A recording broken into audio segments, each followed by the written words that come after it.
Feeling sleepy, maybe not feeling great at all. Signs of a busy work week, or maybe you're coming down with something. Or it could be much worse. 7 Action News reporter Aaron Baskerville is live in Dearborn Heights with how to get out alive. Aaron, this Get is out critical. alive. Life-saving tips for you and your family. Right now, we are in Dearborn Heights. We're about to go through this simulation in just moments. A house right now is slowly filling up with carbon monoxide. I am standing here with Lieutenant Max Mitz with Dearborn Heights. He's been so gracious with his time. I've got my mask, I've got my equipment. You can see he's ready to go. Like I said, we're going to go in just moments. But these firefighters, this is something they deal with several times a year. Just last week, a woman was killed and her husband hospitalized from carbon monoxide poisoning in Pleasant Ridge. Police were called around 12:30 in the morning about a woman not breathing.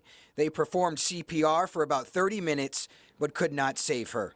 Last year, a serious situation as well could have been much worse, as a mom and 9 girls in South Lyon slept inside a home not knowing they were breathing in poison. The furnace had malfunctioned and the house was filling with carbon monoxide. The mother, Andrea Spaulding, woke up with a pounding headache, and when she tried to stand up, she felt weak and almost fell. At 7 o'clock, I was laying up there and I heard one of the girls fall on the stairs. Her first thought, she was tired, up most of the night because she had 9 girls in her house celebrating her daughter's 16th birthday.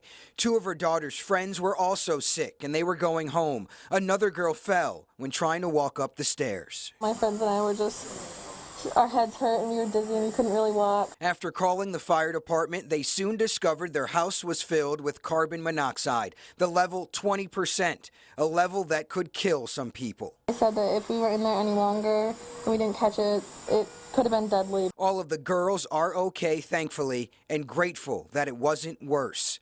And in Dearborn Heights, a quick-thinking neighbor saves a family of 4. A woman called her next-door neighbor after seeing her family passed out and wasn't feeling well. The neighbor came over and called 911. My neighbor just called me, and I think they got carbon monoxide poisoning. I'm over here now. They're all laying on the floor. That neighbor opened doors and windows, got out of the house until help could arrive. We are told the homeowner had made a few mistakes, covered his chimney to keep birds out, had a malfunctioned wood-burning stove and heater.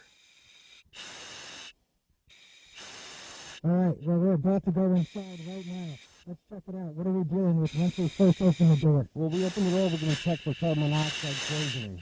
The odorless, tasteless, you can't see it. So at the door, we're going to stop. We're going to make sure there's nobody. If anybody's walking wounded, get out. Get out now. Come to our voices. We're going to start. We're going to head over towards the hot water tank in this house. We know it's over here. That runs off of gas. We're going to come over here. At this point, we're picking up something on our carbon monoxide detector. Well, right now, this would be mild symptoms. What would people be feeling at this level? Mild symptoms, headache, nausea, flu-like symptoms. So if multiple people are sick in the same house, flu-like symptoms, get out. Go to the hospital, call 911, let us come check it. Right.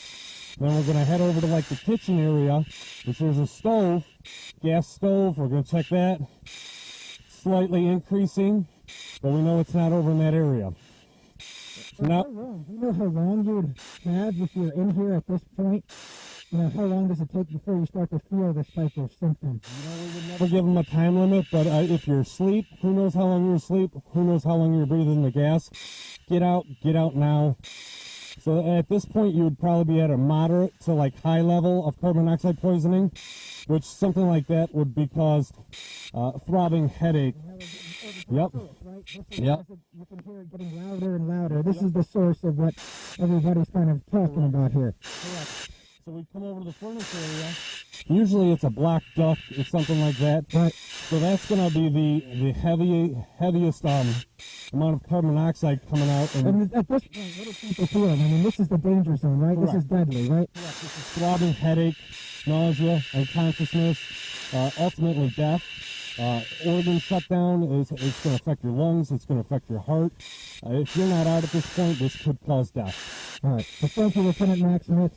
This is just our first simulation, folks. When we come back, we're going to be in a garage. A lot of people like to start their cars early, but that could be a no-no, especially if the door is down. We'll see how fast it takes to fill up our garage with carbon monoxide poisoning. That's coming up in the next 20 minutes. Once again, life-saving tips for you and your family. Let's send it back to you guys in the studio. All right, thanks a lot, Aaron. And you know you can be overcome with that carbon monoxide poisoning so fast. We were talking about that. It is the silent killer. Great tips, Aaron. Thank you. We'll see you later.